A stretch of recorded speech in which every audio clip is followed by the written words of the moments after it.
Hércules, el héroe más fuerte de Grecia, hijo de Zeus, era un símbolo de valentía. Pero Hera, la esposa de Zeus, lo despreciaba con furia. Un hechizo de locura consumió al semidios, y bajo la influencia de Hera, Hércules mató a su esposa e hijos en un ataque de furia. Con el alma rota por el dolor, buscó al oráculo de Delfos para hallar redención. Solo el sufrimiento podría limpiar sus pecados. Su penitencia fue servir al débil rey Euristeo, quien, temiendo su fuerza, le impuso 12 tareas imposibles para humillarlo. La primera tarea fue enfrentar al invulnerable león de Nemea, marcando el inicio de una leyenda de valentía y redención. Así comenzó la Odisea de Hércules, 12 trabajos que lo llevarían a la gloria, la redención y la inmortalidad en el Olimpo.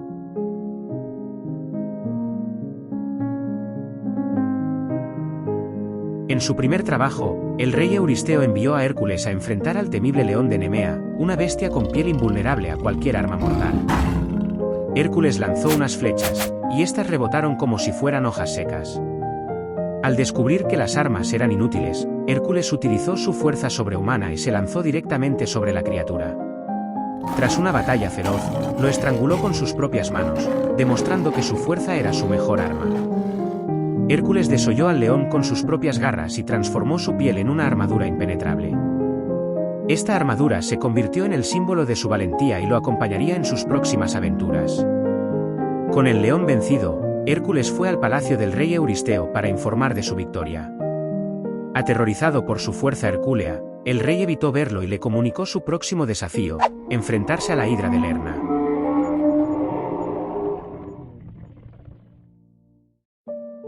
El segundo trabajo llevó a Hércules al peligroso pantano de Lerna, donde una criatura letal, la hidra, vivía en un pantano oscuro y maldito. La hidra tenía múltiples cabezas venenosas, y cada vez que una era cortada, 2 más surgían, multiplicando el peligro.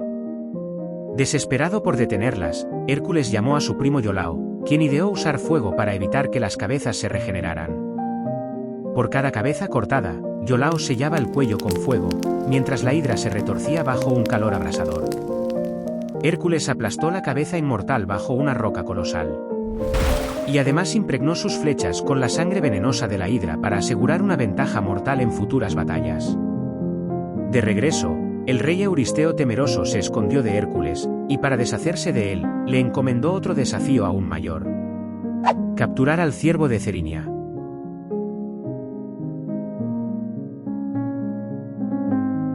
El tercer trabajo de Hércules era atrapar vivo al ciervo de Cerinia, una criatura con cuernos de oro y pezuñas de bronce, símbolo de pureza y velocidad. Durante todo un año, Hércules persiguió al ciervo. Atravesó bosques, montañas y ríos, enfrentando el hambre, la fatiga y la paciencia. Finalmente encontró al ciervo bebiendo agua de un río tranquilo, y sigilosamente, se acercó hasta dejarlo acorralado. Lo atrapó sin necesidad de herirlo. No quería matarlo por su divinidad y debía llevárselo vivo al rey Euristeo.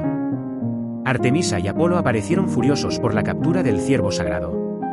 Hércules se inclinó y les dijo: «Lo hago por penitencia y no por gloria, dejad que cumpla mi destino». Hércules presentó el ciervo a Euristeo, y aterrado por la criatura divina, se escondió en una tinaja y ordenó liberarlo.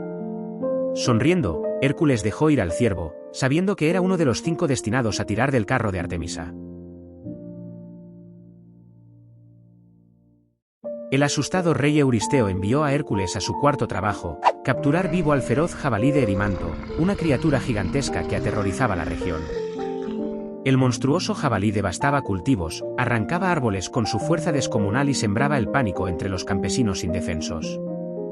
Hércules lo persiguió incansablemente durante días, conduciéndolo hacia las cumbres nevadas de la montaña para agotar su resistencia. Usando la misma estrategia que con el ciervo de Cerinia, Hércules cansó al jabalí con la espesa nieve, y lo atrapó envolviéndolo con una pesada red. Hércules llevó al jabalí vivo a la corte del rey Euristeo, quien, lleno de terror, se escondió dentro de una gran vasija para no verlo. Euristeo suplicó a Hércules que se llevara al jabalí lejos. Además, le pidió regresar al día siguiente para su quinto trabajo, limpiar los establos del rey Augías.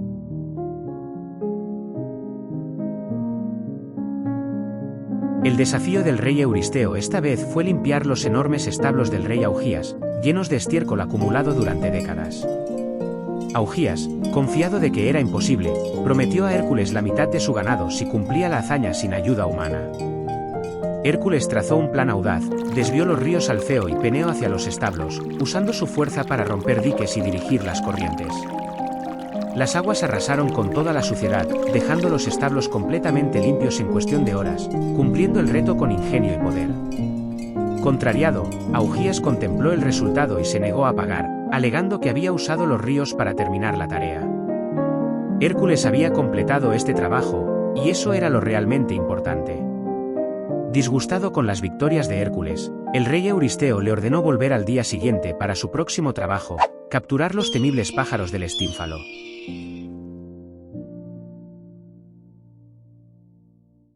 Euristeo, inspirado por Hera, ordenó a Hércules un nuevo desafío: cazar las aves del lago Estínfalo, criaturas terribles con plumas, garras y picos de bronce. Las aves devoraban ganado, herían a la gente, y sus excrementos secaban las plantas donde caían. Enfrentado a un cielo lleno de aves, Hércules comprendió que sus flechas no bastarían, había demasiadas. La diosa Atenea apareció y le regaló un cascabel de bronce. Debía hacerlo sonar desde lo alto de una colina, el sonido mágico haría que las criaturas huyeran. Las aves escaparon del lago y algunas cayeron abatidas por las flechas de Hércules, y nunca más regresaron. Cuando Hércules regresó, Euristeo se escondía porque algunas aves acechaban por los alrededores. Hércules tocó el cascabel y huyeron hacia la isla de Ares en el Mar Negro. Entonces Euristeo le reveló que el toro de Creta le esperaba. En este trabajo, Hércules tuvo que navegar hasta Creta, debía capturar el toro que Poseidón había liberado para castigar al rey Minos por desafiarlo. Minos estaba de acuerdo en que Hércules atrapara al toro, porque su esposa Pasífae se había enamorado de él, dando a luz a otro animal mitológico, el Minotauro. Una vez encontrado, Hércules contempló al poderoso y majestuoso toro, mientras devastaba y embestía todo a su paso. Hércules saltó sobre la bestia, y haciendo uso de su divina fuerza, y tras una intensa lucha, consiguió dominar a la bestia sujetándola por los cuernos. Con su vuelta a palacio, un aterrorizado Euristeo ordenó a Hércules liberar al toro, que quedó suelto por toda Grecia, creando devastación a su paso. Teseo acabó con él con su espada cerca de Maratón. Completada la tarea, Euristeo anunció el siguiente desafío: domar a las terribles yeguas de Diomedes.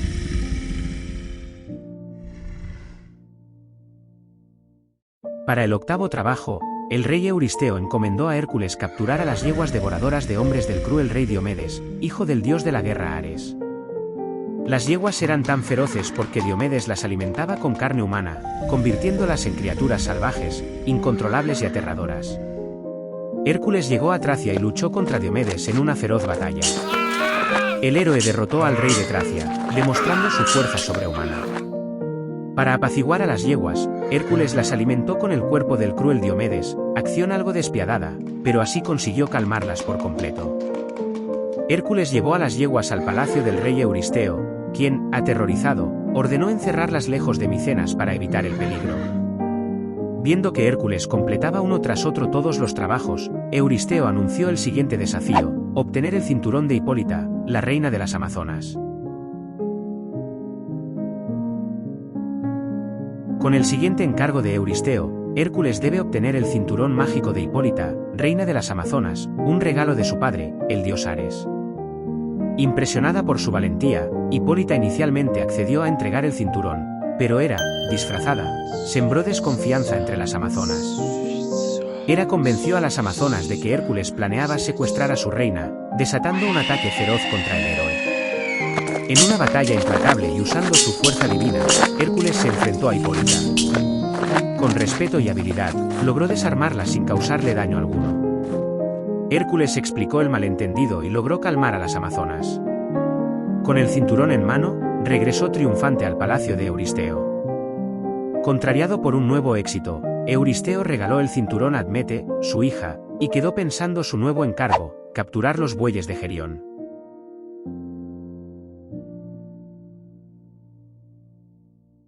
Euristeo ordenó a Hércules viajar a Eritia y robar los bueyes de Gerión. Agobiado por el calor del viaje, lanzó una flecha al cielo en desafío. El dios Helios, impresionado, le regaló una copa dorada flotante para llegar a la isla. Al llegar, Hércules se enfrentó a Ortro, el perro de 2 cabezas que custodiaba el ganado. De un solo golpe lo abatió, y también corrió la misma suerte de Litio el pastor. Gerión, el temible gigante de 3 cuerpos, apareció para vengarse. Pero Hércules le disparó unas flechas envenenadas con la sangre de la hidra, acabando con el gigante. La diosa Hera se enfureció por su éxito, enviando un enjambre de tábanos para dispersar a los bueyes, y Hércules tuvo que luchar contra el caos para reunirlos. También hubo un bandido que le robó parte del ganado, pero fue recuperado casi sin esfuerzo. A su vuelta, Euristeo recriminó el tiempo empleado en la tarea. En su mente ya sobrevolaba el siguiente trabajo: robar las manzanas doradas de las Hespérides.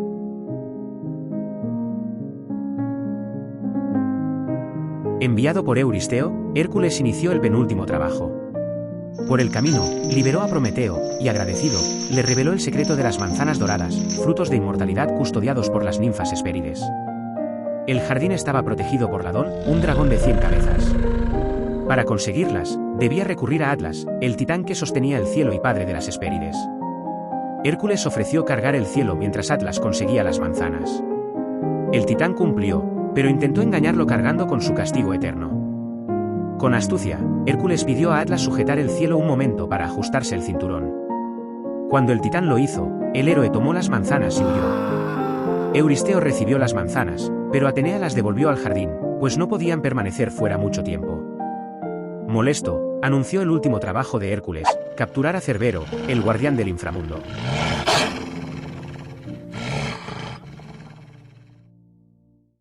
Euristeo deseaba el fracaso de Hércules, por esto en su último trabajo lo envió a capturar a Cerbero, guardián de las puertas de Hades.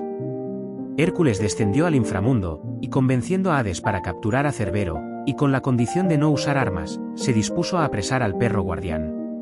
En la entrada se encontraba Cerbero, el perro de 3 cabezas con ojos llameantes y cola de serpiente, que custodiaba las puertas del inframundo para que ningún muerto pudiera salir y ningún vivo pudiera entrar.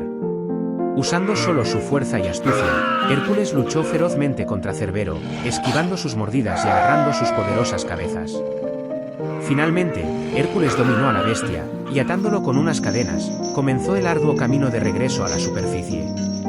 Al presentar a Cerbero al aterrado rey Euristeo, este ordenó que el perro fuera devuelto al inframundo, y muy a su pesar, reconoció a Hércules como el mayor héroe de Grecia.